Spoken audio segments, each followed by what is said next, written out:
Nós vamos para o último capítulo de Abacuque, tá bom? Hoje a gente vai ver apenas os versículos iniciais, versículos 1 e 2. E aí provavelmente a gente vai fazer uma exposição do restante, porque tem do 3 até o 16, mais ou menos, é uma descrição do agir de Deus na história do povo de Israel. E a gente não vai trabalhar muito aquilo, não. Nós vamos lá para os versículos que importa, que é a parte final, tá? Então, vamos lá. Abacuque 3, versículo 1 e 2 diz assim: oração do profeta Abacuque sob a forma de canto. Aí ele fala: tenho ouvido, ó Senhor, as tuas declarações e me sinto alarmado. Aviva a tua obra, ó Senhor, no decorrer dos anos, e no decurso dos anos, faze-a conhecida. Na tua ira, lembra-te da misericórdia. Até aqui, queridos, tá bom? Senhor, meu Deus e meu Pai, nós louvamos a Ti, bendizemos o Teu nome, damos graça porque temos o privilégio, Senhor, de estar na Tua presença, de poder orar, de poder ouvir a Tua palavra, Senhor, de poder Te adorar. Deus, muito obrigado, Senhor. Obrigado porque é realmente uma graça muito grande, Senhor. A gente sabe, meu Deus, de tantos e tantos irmãos espalhados por esse mundo que não podem fazer isso livremente como nós fazemos, Pai. Irmãos que muitas vezes colocam em risco a própria vida pelo simples ato de cultuar ao Senhor junto com os outros irmãos. E nós temos essa liberdade toda no Brasil, Senhor. Muito obrigado, Pai. E peço que o Senhor nos abençoe no decorrer da ministração, que o Espírito fale ao nosso coração, que o Espírito ilumine o nosso entendimento, Pai, e sejamos ministrados por Ti, em o nome de Jesus. Amém e amém. Amém, queridos. Vamos recapitular aqui rapidinho, capítulos 1 e 2. Capítulo 1, nós temos uma queixa do profeta, tá bom? E a queixa do profeta se dá porque ele está olhando a perversidade e a malignidade que acontece entre os seus próprios conterrâneos judeus, né? E ele ora ao Senhor perguntando: Deus, até quando o Senhor vai permitir isso? Até quando eu vou clamar e o Senhor não vai me responder? Aí o Senhor responde, só que responde de uma forma assim estranha, né, para Abacuque. Ele diz: olha, se preocupa não que eu estou levantando os caldeus, eu vou trazer eles sobre vocês, né, e eles vão castigá-los. Aí o profeta fica louco, entendeu? Por causa da notícia. Aquilo é absurdo demais. Ele começa a olhar para os caldeus, sabe que os caldeus são ímpios, mais perversos e mais malignos do que os próprios judeus. E ele pergunta: Senhor, mas como é que o Senhor vai fazer isso, né? O Senhor vai usar alguém mais injusto do que o seu próprio povo para puni-los? Então ele fica nessa luta pessoal. Aí ele se coloca na brecha, ele diz: olha, eu vou subir ao monte, eu vou orar, eu vou buscar o Senhor, vou esperar uma resposta do Senhor. É o capítulo 2. E no capítulo 2, Deus responde a Abacuque.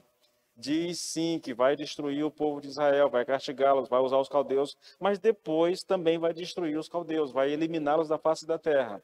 Agora, nós chegamos aqui no capítulo 3, que é uma oração depois da resposta de Deus no capítulo 2, tá? Então, o que nós temos aqui é uma oração, querido. E eu queria aproveitar esses dois versículos, na verdade, apenas o versículo 2, para trazer aqui alguma coisa relacionada à questão da oração, irmãos. Se eu fosse dar um tema, seria elementos cruciais de uma verdadeira oração, entendeu? Elementos cruciais, porque nós temos uma oração sucinta e que vai se estender depois aí, né, quando ele começa a recapitular a história dos livramentos de Deus na vida do povo de Israel. Mas eu queria atentar apenas para esse versículo e tirar daqui algumas instruções para a nossa vida de oração. E eu começo dizendo, querido, que todos nós devemos cultivar uma vida de oração. São as duas atividades espirituais mais importantes na vida do cristão, tá? Eu venho colocando dessa forma. Eu vou inserir algo nessa fala minha, porque isso vem mexendo muito comigo. Eu estou lendo muito sobre essa questão da vida cristã e isso vem mexendo muito comigo, que é a questão do congregar. Tem pessoas que não entendem o valor, não entendem a importância do congregar, entendeu?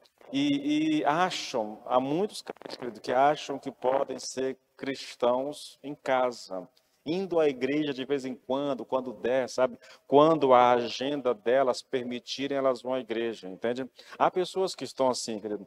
Mas, veja, em termos espirituais, querido, né, de edificação pessoal, de crescimento pessoal, nós temos a palavra, e que isso nunca fique, na verdade, que a gente nunca esqueça isso, sempre, antes de qualquer coisa na vida cristã, a principal disciplina espiritual, a principal atividade espiritual do cristão é o seu envolvimento com a palavra de Deus, a sua relação com a palavra de Deus, a leitura, entendeu? O estudo, a exposição à palavra de Deus pregada, entendeu? Isso vem antes de qualquer coisa. Como eu disse a vocês, irmãos, no domingo passado, Paulo estabelece uma ordem que é, assim, marcante demais, sabe? Quando ele fala da maneira como viviam os primeiros cristãos, da igreja que deve ser referencial para nós, entendeu? Ele diz exatamente isso, né? Eles perseveravam na doutrina dos apóstolos, está falando desse envolvimento com a palavra, dessa busca pela palavra, na comunhão, e é isso que me choca um pouco, entendeu? Porque Paulo coloca a comunhão como a segunda atividade fundamental da vida cristã, e ele vai colocar a oração em quarto lugar. Perseveravam na doutrina dos apóstolos, na comunhão, no partir do pão, que é uma referência à ceia, coisa que eu vou mudar esse ano, viu, Ana Luísa? Todo mês eu vou fazer ceia esse ano, né? Porque a ceia traz uma mensagem muito importante para a igreja, né? A gente vai falar sobre a ceia, vai ministrar a ceia todo mês. A gente não faz isso aqui na igreja por uma questão pessoal, mas eu vou fazer isso, tá? E aí ele coloca lá em último lugar a oração, entende? Mas aí quando a gente vai para o livro de Provérbios, que eu não, eu tenho que memorizar esse capítulo, esse versículo para não esquecer, porque eu uso muito esse texto, né? O Senhor diz assim, olha, se alguém não ama a lei, até a sua oração é abominável diante de Deus. Então, você percebe que o autor de Provérbios coloca essas duas coisas muito próximas, né?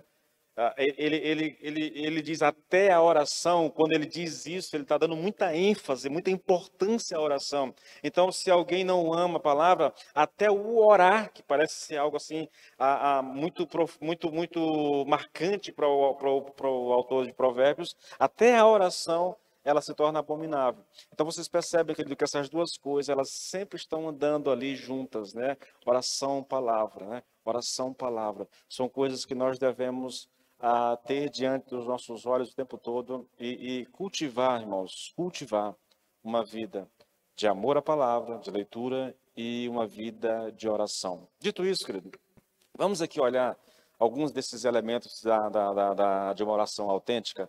A primeira coisa é a humilhação. Pegue o texto como um todo, olha, tenho ouvido, ó Senhor, as tuas declarações e me sinto alarmado. Aviva a tua obra, ó Senhor, no decorrer dos anos e no decurso dos anos, faze-a conhecida. Na tua ira, lembra-te da misericórdia. Eu quero chamar a tua atenção, querido, nesse texto, primeiro, para uma mudança profunda na atitude do profeta Abacuque. E eu separei os textos para te mostrar exatamente isso, entendeu? Eu separei os textos para te mostrar exatamente essa mudança, na verdade. Veja como o profeta ora no capítulo 1, versículo 2 até o 4. É o profeta orando pela primeira vez a Deus. Ele diz assim: até quando, Senhor, clamarei eu e tu não me escutarás? Gritar-te-ei violência e não salvarás.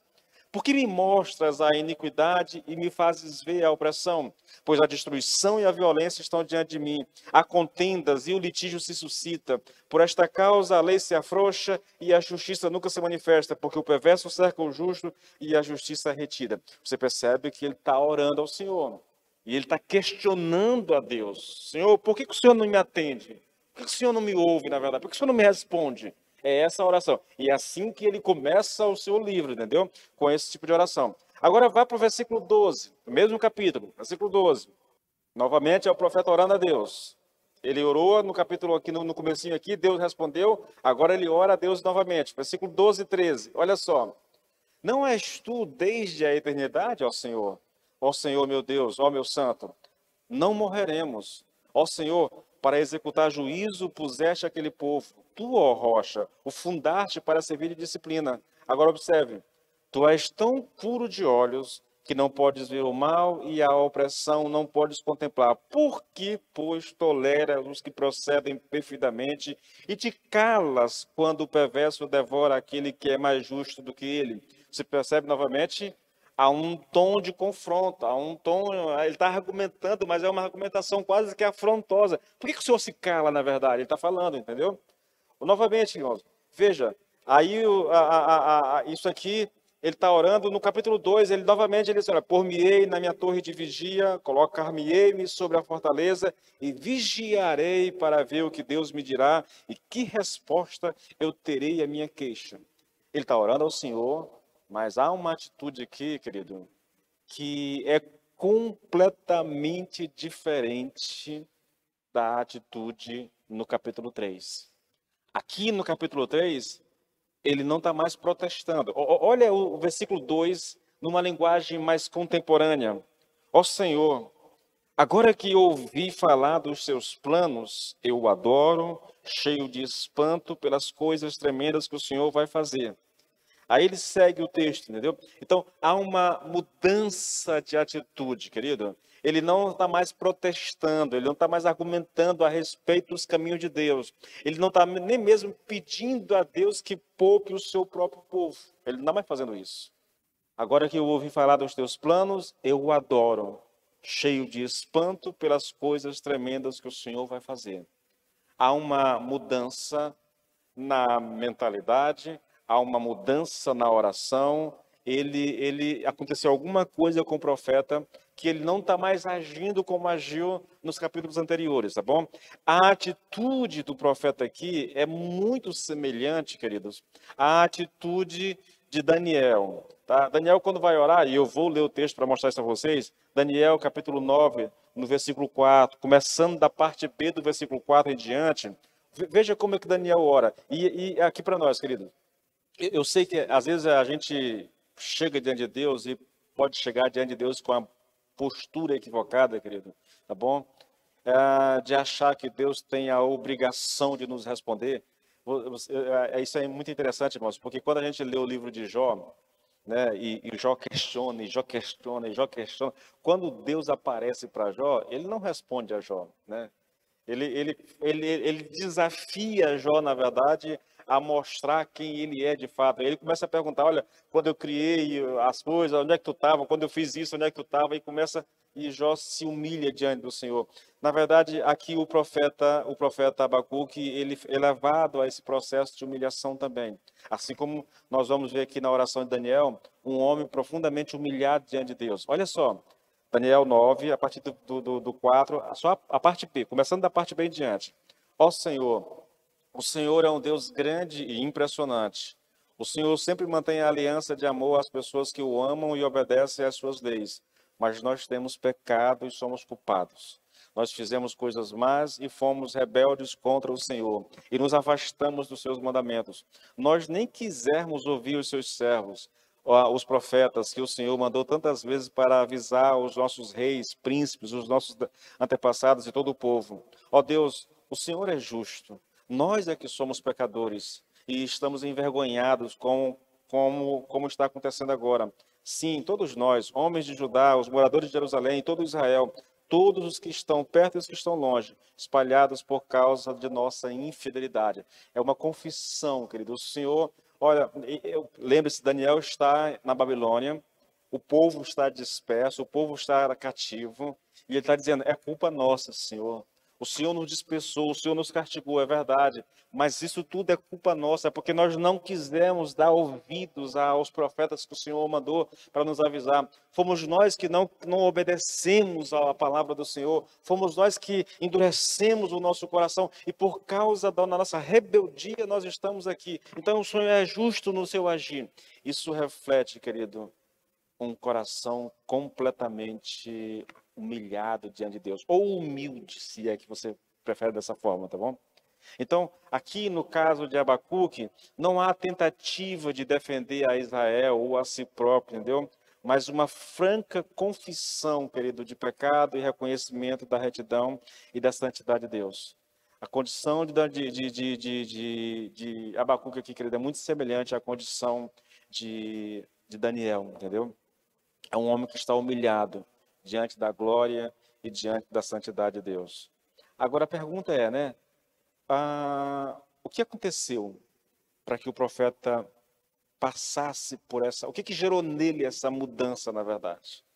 E aqui, Lloyd Jones diz uma coisa interessante. Ele diz que essa mudança ocorreu, né, quando ele parou de pensar em sua própria nação ou nos caldeus e contemplou somente a justiça e a santidade de Deus, entendeu? Então ele deixa de olhar para o que está acontecendo com o seu povo, ele deixa de olhar para o inimigo que está sendo levantado e ele passou a contemplar a justiça e a santidade de Deus. Enquanto Abacuque estava olhando para Israel, querido, para os caldeus, ele vivia perturbado.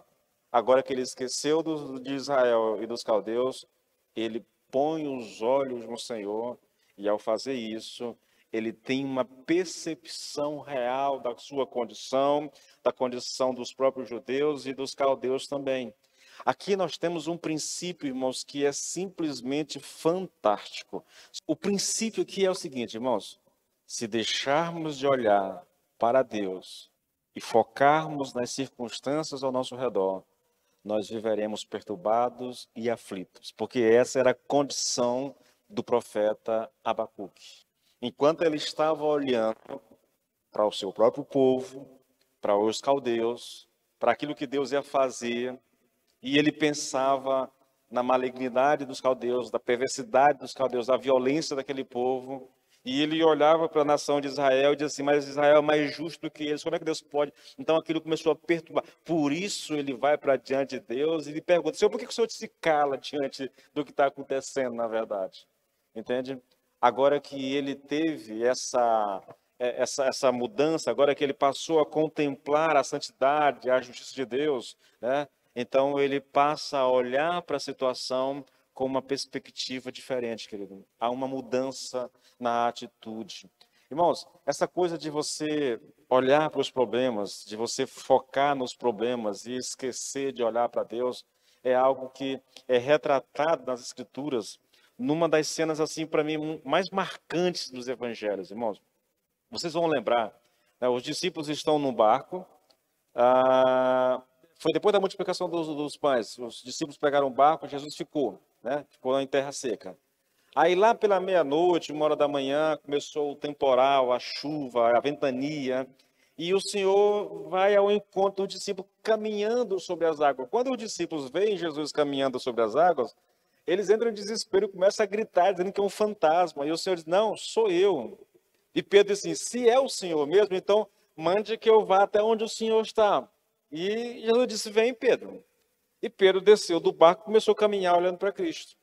Mas veja, irmãos, é uma imagem muito, muito perfeita, né? Assim, é algo assim quase que é perfeito demais. Enquanto ele está caminhando sobre as águas, sobre a tempestade, querido, os ventos batendo, mas ele está olhando para Cristo, está tudo bem com ele, entendeu? Mas aí ele começa a olhar para as circunstâncias, ele começa a olhar para a violência das águas, dos ventos, e quando ele tira os olhos de Cristo e ele começa a olhar as circunstâncias, ele afunda, entende? É um retrato muito perfeito, irmãos, mas muito perfeito de como a gente deve viver a vida cristã. Se nós começarmos a olhar para as circunstâncias ao nosso redor, irmãos, nós vamos afundar na nossa fé. Queridos, não tem jeito. Não tem jeito. Eu estou passando por um problema muito sério. E você começa a pensar no problema, e dorme e acorda pensando no problema, às vezes nem dorme mais, tem que tomar remédio por causa do problema, e entra numa crise de ansiedade, dá taquicardia, e começa a agonia, começa o desespero, e você não pensa mais em Deus, você não consegue mais nem sequer orar, não consegue mais ler a Bíblia, não consegue mais nada, só pensando no problema. Você vai afundar, querido, não tem jeito. Eu tenho que dar um jeito de parar de orar para o problema e começar a olhar para Deus. E focar em Cristo, na verdade. Porque senão, irmãos, o profeta quase afunda nisso aqui. Entende? Há um exemplo do salmista. Salmo 73. Um salmo lindo, querido. Onde o salmista conta a sua própria história. Ele começou a olhar para a prosperidade dos ímpios. Esqueceu de Deus, irmãos. E olhou para a prosperidade dos ímpios, e ele quase desvia, na verdade. Ele diz, olha, meus pés quase escorregaram por causa disso. Porque ele olhou para as circunstâncias ao redor, entendeu? Só depois que ele entrou no templo, que o Senhor deu a ele uma revelação, que ele entendeu o final da vida dos ímpios, é que ele pôde voltar em si, ele caiu em si, a ficha caiu, na verdade, e ele tira o foco dos ricos, né, ímpios, e volta a olhar para Deus, a olhar a palavra de Deus, a olhar a realidade espiritual que o cercava, e aí ele volta a si.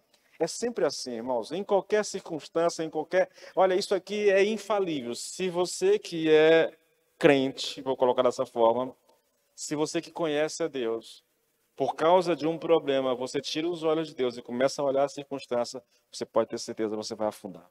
Tá bom? Voltando aqui para Abacuque, o seu problema, querido, era pensar que os caldeus eram mais pecadores do que o seu próprio povo, né? E mesmo sendo mais pecadores do que o seu próprio povo, Deus iria usá-los para castigar Israel. Graças a Deus, querido, ele foi tirado dessa situação, entendeu?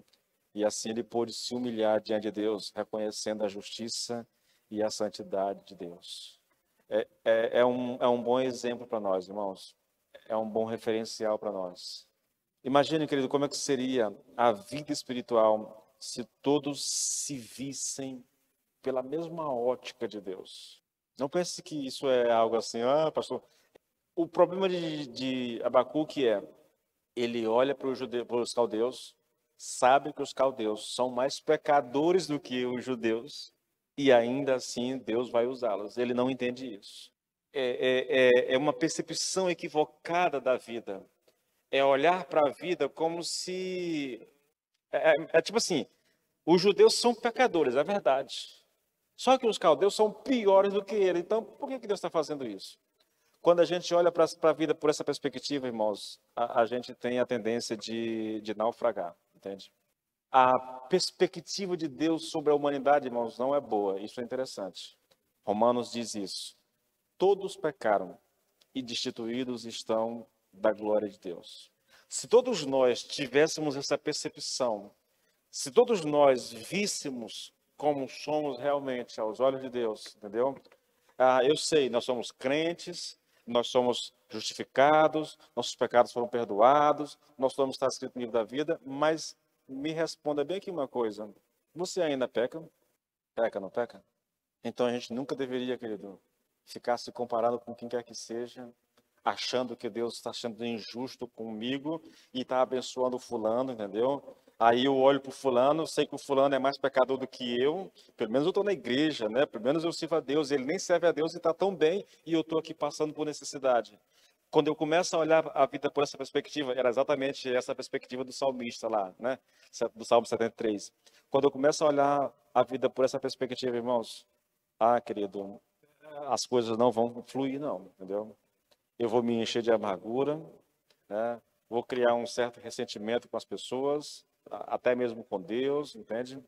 Se nós tivéssemos a perspectiva, se todos nos víssemos, nos olhássemos, nos apercebêssemos pela mesma perspectiva de Deus, querido, não existiria orgulho entre nós. Não existiria esses problemas que nós temos hoje de comparação, disso com aquilo, entende? Bom, esse é o primeiro passo. O primeiro elemento de uma oração autêntica é essa humilhação diante de Deus.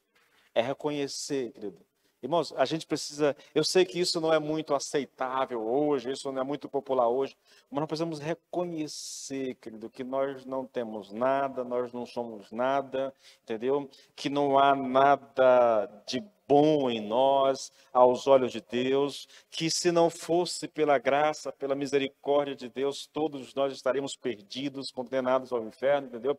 Se eu me vejo dessa forma, não é que eu vou me menosprezar ou me auto...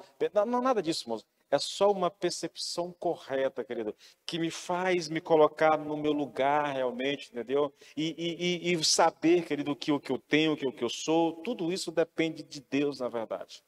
O orgulho está aí, querido, porque as pessoas se acham melhores do que os outros. Quando a gente se vê assim, nós estamos todos no mesmo patamar, entende? Todos nós precisamos de Deus, todos nós precisamos da graça de Deus, todos nós precisamos do perdão de Deus para viver com Deus. O segundo elemento, irmãos, é a adoração. A adoração. O texto diz assim, olha, tendo ouvido, ó Senhor, as tuas declarações, me sinto alarmado. Alarmado. A palavra que o profeta usou aqui, querido, alarmado, ela não significa que ele estivesse com medo das coisas que iam acontecer, conforme Deus revelou. Lembra que Deus disse o que ia acontecer, né? Levantaria o povo da Babilônia para punir, para castigar o povo de Israel. E, de fato, Deus fez isso, tá? Mas, veja, ele não está alarmado com isso, na verdade, tá bom? Não havia medo do sofrimento que ia acontecer.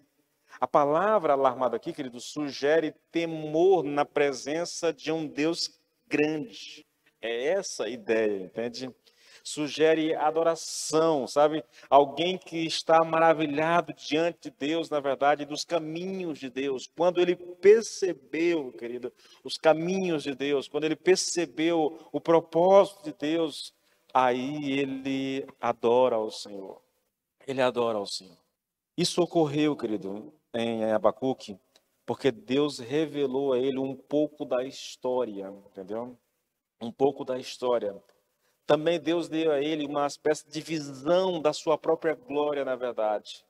Lembra lá, Abacuque 2:20, lá está escrito assim, olha, o Senhor, porém, está no seu santo templo, cale-se diante dele toda a terra.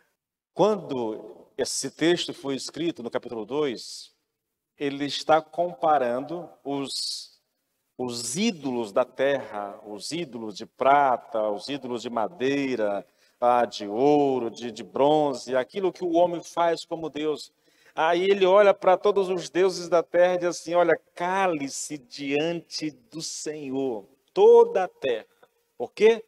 Porque o Senhor está no seu santo templo. Ele está acima de tudo, ele está acima de todos, entende? Ele é Deus, ele é soberano, ele é onipotente, ele é o todo-poderoso e tudo mais deve se calar diante dele. Então o profeta teve esse vislumbre da onipotência e da santidade de Deus, querido. Por isso ele estava alarmado, entendeu? Querido, olha uma coisa interessante, o Lloyd Jones diz uma coisa interessante, ele diz que essa atitude do profeta de se sentir alarmada, ela é descrita na carta aos Hebreus como uma atitude de reverência e santo temor. Sim, na verdade, irmãos, é uma coisa interessante na Bíblia, todos os homens de Deus que tiveram uma visão da glória de Deus, eles caíram prostrados diante do Senhor. Pode ler as Escrituras Sagradas, irmão. Todos eles, entendeu? Isaías, quando ele viu a glória do Senhor, ele caiu prostrado, ele disse que ia morrer, na verdade.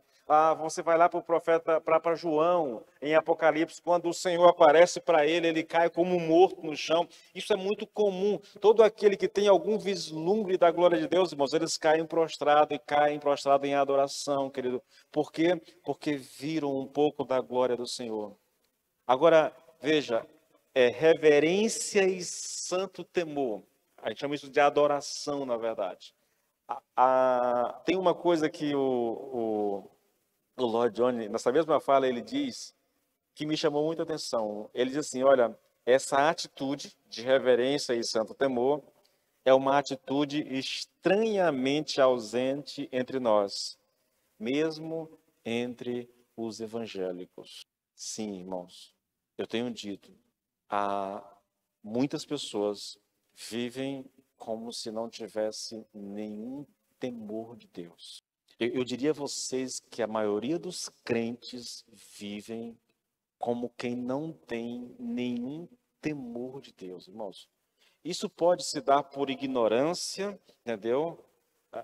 Por falta de conhecimento mesmo, mas pode ser realmente que a pessoa não tenha temor mesmo, entendeu? Ela conheça, ela sabe, né? Ela já ouviu, mas ela não se importa muito de viver como se Deus não existisse, entende?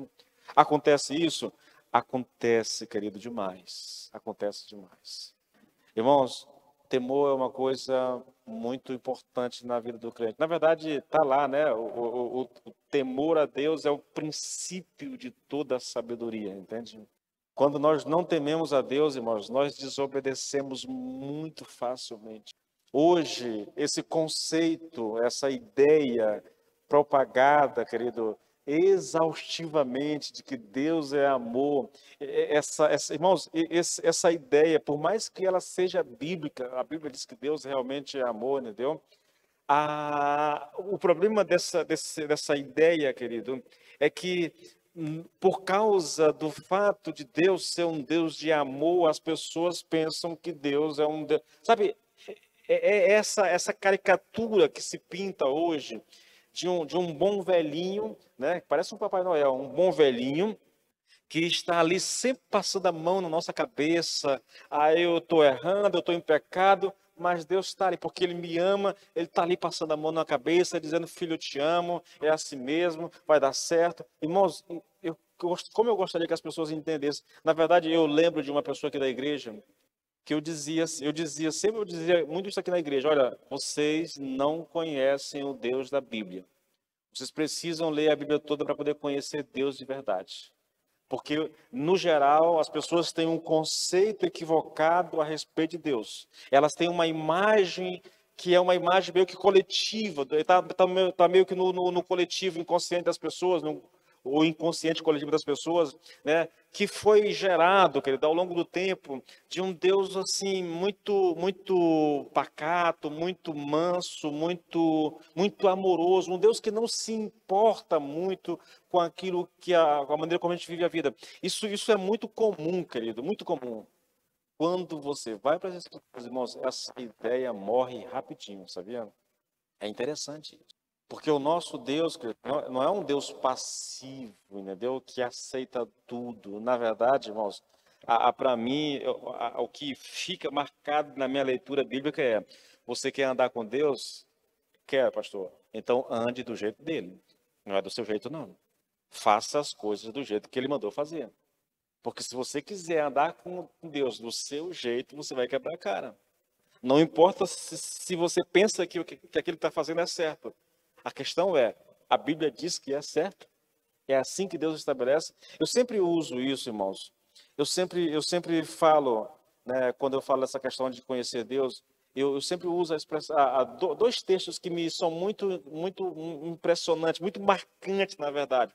Primeiro, é o texto que narra a morte dos filhos de Arão, quando eles inauguram o tabernáculo, né? Que a glória do Senhor vem sobre o tabernáculo. Quando tudo se encerra, dois dos filhos de Arão pegam aos seus incensários e eles vão para a presença de Deus. Os comentaristas não sabem dizer se o fogo estranho tem a ver com o fato deles terem ido para a presença de Deus bêbado, que parece que aconteceu realmente isso, entendeu?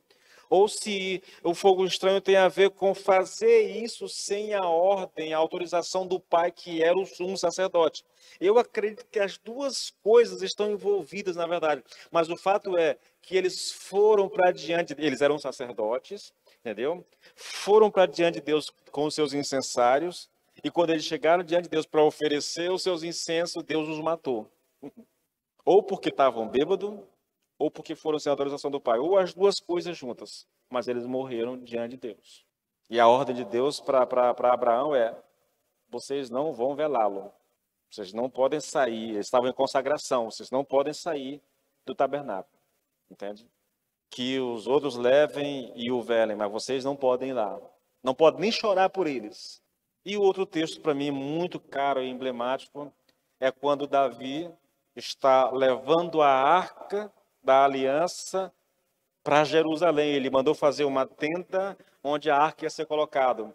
E aí ele foi buscar a arca sem consultar o sacerdote, sem consultar a lei de como é que se devia fazer isso. Então ele vai com o pessoal, vão celebrando, coloca a arca a gente chama isso de carro de boi, né? Aqui a gente chama de carro de boi.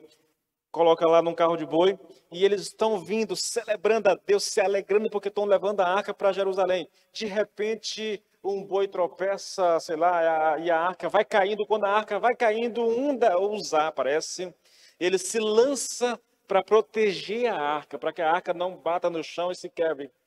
Na hora que ele trisca, na hora que ele toca na arca, querido, Deus o mata. Por quê? Porque ele não podia tocar na arca. Ele não tinha permissão para isso. Só os sacerdotes poderiam carregar a arca no ombro. Então, se a gente quer servir a Deus, querido, tem que ser do jeito dele, com temor e com santa reverência. O terceiro elemento aqui é a petição. Eu vou ler só a parte que nos interessa. Aviva a tua obra, ó Senhor, no decorrer dos anos, e no decurso dos anos, faze-a conhecida. Na tua ira, lembra-te da misericórdia. Aqui nós temos, querido, uma demonstração clara da profunda mudança que aconteceu na vida de Abacuque. Veja, ele não está pedindo aqui em favor próprio, entendeu? Ele não pede aqui a destruição dos inimigos. Ele não ora a Deus pedindo que ele mude os seus planos contra o povo de Judá. O que o profeta está pedindo? Que Deus avive a sua obra no decorrer dos anos. É essa a oração do profeta. Aviva a tua obra, ó Senhor, no decorrer dos anos, e no decurso dos anos, faze-a conhecida. A mudança foi tão radical, querido, que o profeta chegou a dizer basicamente isso. Olha, não importa o que eu e os meus compatriotas tenhamos de sofrer, contanto que a tua obra seja avivada e conservada pura. Agora ele não está mais preocupado em si com o sofrimento. Ele está preocupado com a glória de Deus. Ele está preocupado com a obra de Deus, na verdade. Então, irmãos, isso é algo assim muito interessante, querido. Eu já disse isso aqui, querido. O foco de Abacuque não está mais nas circunstâncias. Agora ele contempla a glória de Deus. Agora ele contempla a justiça, a santidade de Deus. Ele sabe que todos os propósitos de Deus são perfeitos e justos, querido. Então, o que importa para ele é a obra de Deus. E por isso ele pede, Senhor, aviva a tua obra. Aviva a tua obra. Essa deveria ser uma oração nossa. Na verdade, é uma oração que eu faço praticamente todos os dias diante do Senhor, irmãos. Todos os dias. Senhor, aviva a tua obra no nosso coração. Aviva a tua obra no nosso coração. Nos desperte para viver para ti. Nos desperte, Senhor, para viver para a tua glória, Senhor. Para viver de maneira que a nossa vida, ela glorifique o teu nome. O nosso andar, o nosso falar, entendeu? A nossa convivência com as pessoas, na nossa rua, na escola, no trabalho, Senhor, que isso traga glória para o Teu nome, Senhor, que nós sejamos um instrumento de glória para o Teu nome, porque devia ser esse, querido, o nosso desejo, a nossa busca constante, tá? Viver para a glória de Deus, ou buscar, ou pedir ao Senhor que a obra dele pudesse avançar, a obra pudesse crescer, que o reino continuasse se expandindo, entende? Nos oferecendo nós mesmos para que isso seja feito através de nós, querido. A gente deve buscar isso, irmãos. Há uma outra expressão aqui, irmãos, e eu chamo a sua atenção para essa expressão, que é a expressão no decurso dos anos. Aviva, Senhor, a tua obra no decurso dos anos, ele diz, né? Ela significa, querido, no decurso dos anos de sofrimento e calamidade que tu predisseste, ainda assim, ó Senhor, aviva a tua obra. Os anos vão vir, anos de calamidade, anos de sofrimento, mas em meio a tudo isso, ele está dizendo, Senhor, aviva a tua obra, Senhor. Ele sabe o que vai acontecer com os judeus, querido. Os judeus vão ser mortos alguns. Outros vão ser levados para a Babilônia como escravos. Vão viver lá 70 anos, irmãos, como escravos, entendeu? Longe da sua terra natal, longe do templo, longe da adoração ao Senhor. Mas mesmo em meio a todo esse tempo, né, um tempo extenso, na verdade, de calamidade, de sofrimento, de dor, ainda assim, o profeta está dizendo, Senhor, aviva a tua obra, Senhor. Não deixa ela morrer, né? Não deixa ela morrer. Olha, queridos, eu quero chamar a sua atenção para uma realidade presente na igreja brasileira, querido, que eu particularmente considero perigoso ou perigosa. Irmãos, eu não sei se você vai me entender a partir de agora aqui, tá bom? Eu não sei. Mas escute bem isso aqui, querido. Se não estamos mais preocupados com a pureza da igreja do que com a situação política brasileira, isso é um grave reflexo do nosso cristianismo. Se a nossa preocupação, querido, não for a pureza da igreja, se a nossa preocupação está na situação política do Brasil, isso reflete o nosso cristianismo e esse reflexo não é bom, irmãos. Eu acredito, querido, que boa parte dos pastores e cristãos, de modo geral, estão mais preocupados com a situação política do Brasil do que com a situação da igreja. Irmãos, é dolorido dizer isso, entendeu? Mas é algo que fica, às vezes, muito marcante. A gente que acompanha a política, que acompanha a realidade do Brasil, entendeu?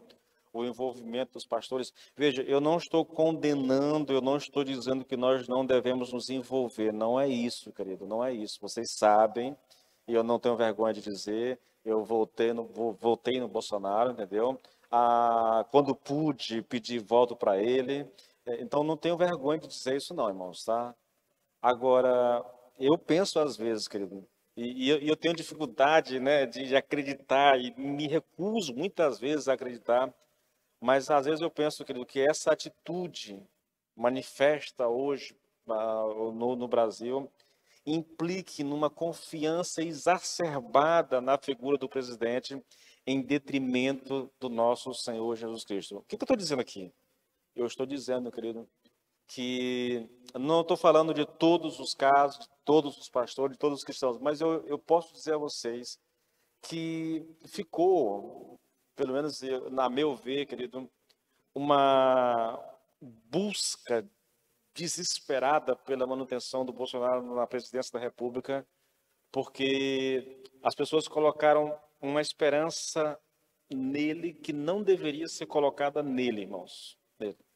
Eu entendo que o Bolsonaro seria e é ainda o melhor nome para o Brasil, eu não tenho dúvida disso. Eu acredito que o Brasil vai mergulhar num tempo difícil, não tenho dúvida disso também, entendeu? É só você prestar atenção nos novos ministros e o que eles estão dizendo. O Brasil vai mergulhar num tempo difícil, de inflação e de miséria, querido. Nós temos visto os exemplos aí no Chile, nós temos os exemplos na Argentina, nós estamos vendo o Peru passando por crise agora, entendeu? Na Colômbia. Então, isso está por toda a América Latina, nós estamos vendo a mesma coisa acontecer. E eu penso realmente que não vai ser diferente no Brasil. Sabe aquela coisa que a gente diz e torce para que esteja errado? Eu estou falando isso e torcendo para que eu esteja totalmente equivocado, querido, com o que eu estou dizendo, mas eu penso que vai acontecer isso. Eu penso. Então, não estou condenando, eu só acho, querido, que como homem de Deus, como mulher de Deus, nós não podemos colocar a confiança na manutenção ou no progresso da igreja ou na liberdade da igreja, pegar essa confiança e colocar num homem, entendeu? Num homem. A nossa confiança tem que estar no Senhor. Irmãos, é só você pegar a história da igreja. Já houveram impérios terríveis, poderosíssimos, que tentaram de todas as formas, querido, calar a igreja, silenciar a igreja. A Iracema postou um vídeo hoje no grupo da igreja de cristãos em arenas, jogados aos leões, sendo comidos ali ao vivo, entendeu? Isso era uma tentativa do Império Romano de destruir a igreja, mas quanto mais crentes morriam, mais pessoas se convertiam, a ponto do próprio império ser levado ao cristianismo. Irmãos, nenhum imperador, nenhum homem, por mais perverso, mais poder que ele tivesse, conseguiu calar a igreja, porque a igreja, ela pertence a Deus, querido. É aquele que está sentado no seu trono e ele está dizendo, cale-se diante de mim toda a terra. Quem governa é ele, querido. Quem reina é ele. Entende? O homem pode tentar, o homem pode manipular, o homem pode matar, mas ele não vai. Irmãos, nada pode deter o avanço do reino de Deus, querido. Nada. O inferno não pode prevalecer contra a igreja do Senhor. Pode chegar épocas em que parece que vai ser destruída, mas o Senhor sempre levanta um remanescente e a obra continua, entendeu? E a obra continua. Então eu tenho que ter essa convicção, eu tenho que ter essa certeza no meu coração, porque isso me leva, querido, a orar corretamente, isso me leva a uma percepção clara do que é a vida cristã e de como eu tenho que viver a vida cristã, tá bom? Bom, dito tudo isso, irmãos, eu queria chamar a sua atenção mais uma vez para Abacuque. Ele sabia o que estava prestes a acontecer com o seu próprio povo, entretanto, ele ora. Aviva a tua obra, ó Senhor, no decorrer dos anos, e no decurso dos anos faze-a conhecida. O povo vai sofrer, é verdade. O povo vai ser levado como escravo para o cativeiro, é verdade. 70 anos aprisionados numa terra, sem poder voltar à sua terra natal, sem poder cultuar o Senhor no templo, entendeu? Mas ainda assim a obra do Senhor prevalece, irmãos, porque aí Deus levanta um imperador, Ciro, Dario, não lembro aqui o nome aqui, e uma ordem dele e tudo volta, querido. O templo é reconstruído, o povo volta para Jerusalém, os muros são restaurados. Funciona assim, irmãos. Deus usa quem Ele quer, na hora que quer, como quer. A gente não tem que viver nessa angústia. As igrejas vão fechar. O Brasil vai... Não, irmãos, querido, se acontecer é porque Deus está permitindo. E se Deus está permitindo, a igreja precisa ser levada a uma reflexão séria urgentemente. Porque Deus só faz isso para chamar a atenção da igreja. Eu lembro demais, querido, do Lloyd Jones falando sobre isso. Deus levantou o comunismo na Europa. E ele fez isso por causa da atitude de prepotência da igreja. Por causa dos novos conhecimentos científicos, Deus foi colocado de escanteio, deixado de lado. As pessoas tinham até vergonha de falar em milagres. Agora é a ciência que manda. E o Senhor levanta o comunismo na Europa para mostrar à igreja, querido, que quem governa é Ele. Entende? Não adianta ela se orgulhar do conhecimento que tem. Não adianta se orgulhar da riqueza que tem. Não adianta, irmãos, quem governa é Deus. Nós temos que ter essa consciência. E para finalizar aqui, querido, a palavra hebraica aqui para aviva a tua obra. Essa palavra tem dois significados. Eu vou encerrar com isso aqui, tá bom? O primeiro significado, querido, de aviva é o de preservar, ou manter vivo, tá? O grande medo aqui de Abacuque era que a igreja poderia ser destruída totalmente. Por isso ele orou, preserva, ó Senhor, mantém-na viva, na verdade. Não permitas que ela seja destruída. É isso que ele está pedindo ao Senhor, tá bom? Manter vivo, querido. Preservar é o significado da palavra viva. O segundo significado, querido, é o de purificar, é o de corrigir, é o de livrar do mal. Essa palavra no hebraico tem esses dois significados, tá bom? Aqui, irmãos, olha que coisa interessante, né? Na verdade, nós poderíamos dizer aqui que esse é o resultado de um avivamento. A purificação, a correção, o livrar do mal é o resultado de um avivamento, entendeu? O fato é aqui, querido, que a história dos avivamentos, quando a gente lê isso, os avivamentos, você vai perceber Deus purificando, Deus livrando do pecado, Deus tirando as escórias, entendeu? E as coisas que estavam impedindo o progresso da igreja. É Deus agindo, querido. Quando Deus fez o que fez com o povo de Israel, querido, quando Deus permitiu, na verdade, quando Deus levantou o império babilônico para punir a nação de Israel, é porque o povo estava num estado de perversidade, de malignidade, que a obra de Deus estava sendo destruída. E Deus levanta, olha que coisa interessante, irmãos, curiosa ao extremo. Deus levanta um império ímpio para punir e castigar o seu povo e depois restaurar a sua obra. Não é interessante isso? Ah, irmãos, os caminhos de Deus muitas vezes são estranhos para nós. A maneira de Deus fazer as coisas muitas vezes soa estranho para nós. Mas isso não quer dizer que Deus não esteja agindo. Irmãos, eu queria deixar essa mensagem com vocês. Deus é um Deus que cuida.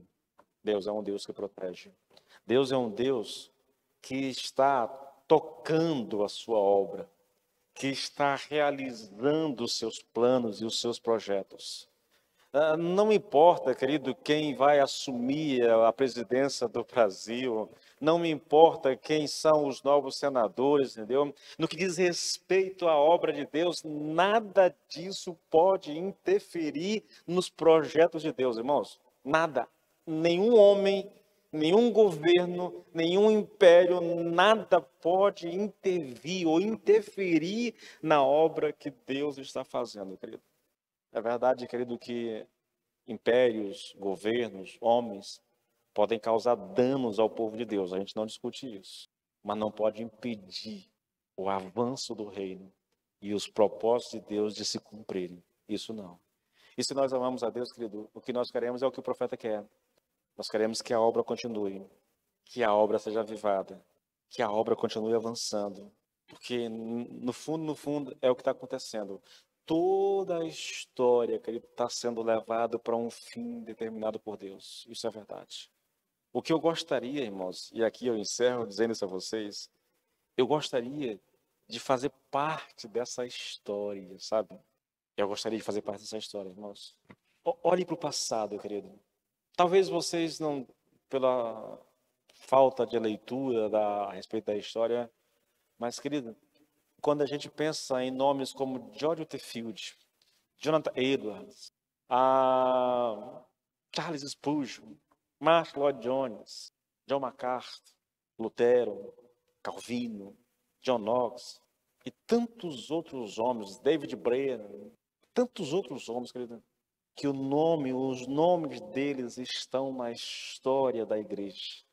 Sim, Deus está conduzindo a história para um fim. Há um propósito nisso, mas, puxa, eu queria estar envolvido nessa história, eu queria fazer a minha parte nesse desenrolar da história de Deus, irmãos. E não ser apenas um coadjuvante qualquer, entendeu? Ah, Senhor, o Senhor está fazendo, amém. É como muita gente diz assim, eu vou para o céu, nem que eu tenha que pegar na perna de alguém e ser levado. Pelo amor de Deus, querido, que pensamento mais medíocre, né? Mais pobre, meu Pai eterno. Li isso hoje, irmãos.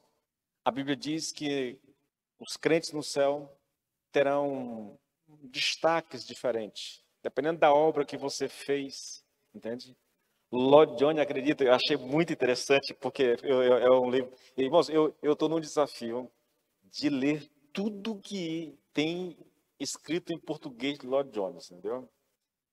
Só esse ano foram uns 10 livros só dele, esse ano. E eu tenho mais uns 20 para ler em casa.